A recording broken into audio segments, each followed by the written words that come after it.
kujenga uwanja. Kwa hiyo kuna mashirikiano hapo yanaingiwa kati ya club na kampuni. Kwa hiyo automatic jambo hili linahusisha pia sheria. Viongozi wetu kupata uelewa wa kisheria sasa kwenye mashirikiano haya. Lakini jambo la pili kwenye mahusiano haya kati ya klabu ya Young Africans na GSM Tanzania Limited ni biashara.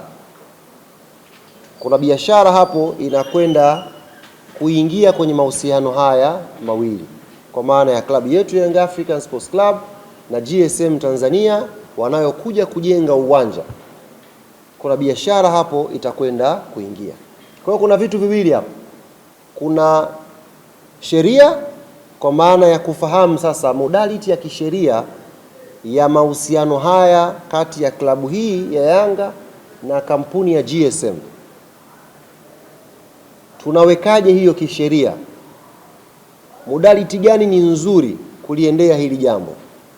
Lakini la pili, kwa sababu inahusisha biashara, ni uwanja ambao utakuwa unatumika. Huyu anamiliki ardhi, huyu anakuja kujenga uwanja.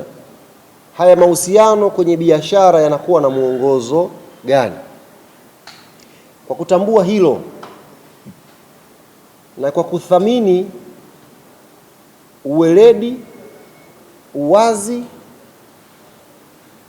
wa klabu yetu Young African Sports Club kwenye mkutano huu kabla haujafanyika, yani kabla pande hizi hazijakutana, kamati tendaji ya klabu ya Young Africans ilitengeneza kamati maalum ya kuliendea hili jambo sasa la uwanja wetu wa klabu yetu Young Africans.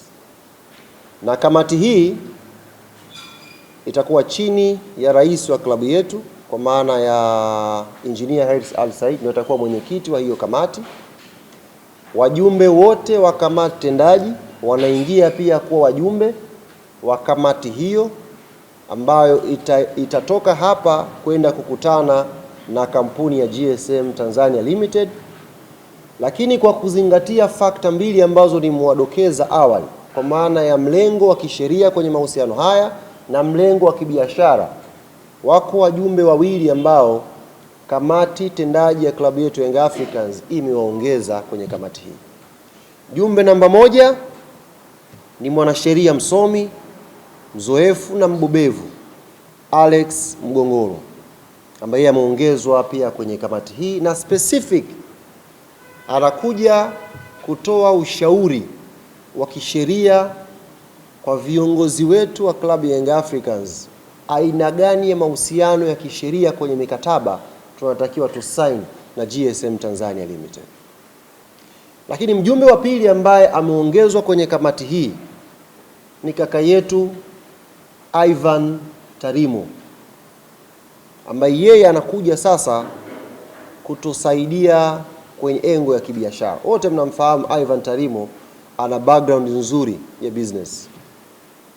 Kwa yeye ameongezwa kuja kutusaidia kwenye engo ya pili. Engo ya kwanza ya kisheria, watu ambao watakuja kuleta ushauri kwa viongozi wetu, ameongezwa hapa Alex Mgongolo. Lakini kwenye upande wa biashara sasa, mtazamo wa kibiashara kwenye mahusiano haya, ameongezwa kaka yetu Ivan Tarimo. Hiyo ndiyo kamati iliyoundwa na kamati tendaji ya klabu yetu Young Africans kushughulikia jambo hili la uwanja. Mwenyekiti wake atakuwa rais wa club Engineer Hersi Ali Said. Wajumbe wa kamati tendaji watakuwa ni wajumbe automatic wa kamati hiyo, plus wajumbe wawili ambao tumewaongeza. Mmoja kwenye uwanda wa sheria Alex Mgongolo, wa pili ni Ivan Tarimo kwenye eneo la biashara. Hizi ndio stage tatu ambazo zitafuatia.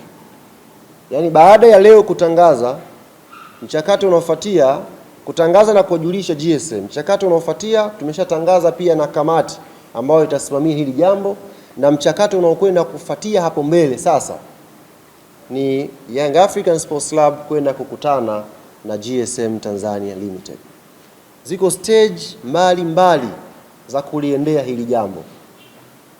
na mimi sitaki kumaliza uhondo wote leo. Nataka twende hatua kwa hatua, nisijaze vitu vingi kwenye vichwa vyenu mkashindwa kuvichakata. Nataka twende hatua kwa hatua, kama tulivyoahidi kwamba tumetangaza tenda ndani ya siku kadhaa tutarudi kuwajuza, na tumefanya hivyo, na leo tumewatangazia mshindi na tumewatangazia kamati maalum ya kudili na swala la uwanja wa klabu yetu Young Africans, wajumbe ambao wameingia kwenye kamati hiyo, na tumewaambia hatua inayofuatia ni klabu ya Young Africans sasa kwenda kukutana na GSM Tanzania Limited kwenda kujadili sasa mahusiano haya kwa engo ya kisheria na engo ya kibiashara, ili tujue sasa tunakwenda kuanza huu mchakato katika modality gani.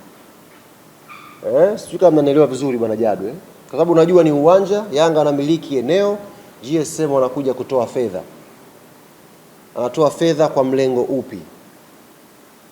Anakuja kutupa bure, anakuja kutukodisha, anakuja kuweka apate nini kwenye huo ujenzi wa uwanja? Haya si mambo mageni kwenye football. Tunashuhudia hata kwenye vilabu vilivyoendelea huko namna ambavyo makampuni mbalimbali yakiingia kwenye ujenzi wa uwanja, ziko modality mbalimbali za kisheria na kibiashara zinakubalika. Anapata benefit gani akisha sign huo mkataba na ameshinda tenda na ameshajenga uwanja hapo? Benefit gani anapata GSM Tanzania Limited? Kwa muda gani? Kuna period maalum, miaka 5, 10 mahusiano haya, au ni mahusiano ya milele?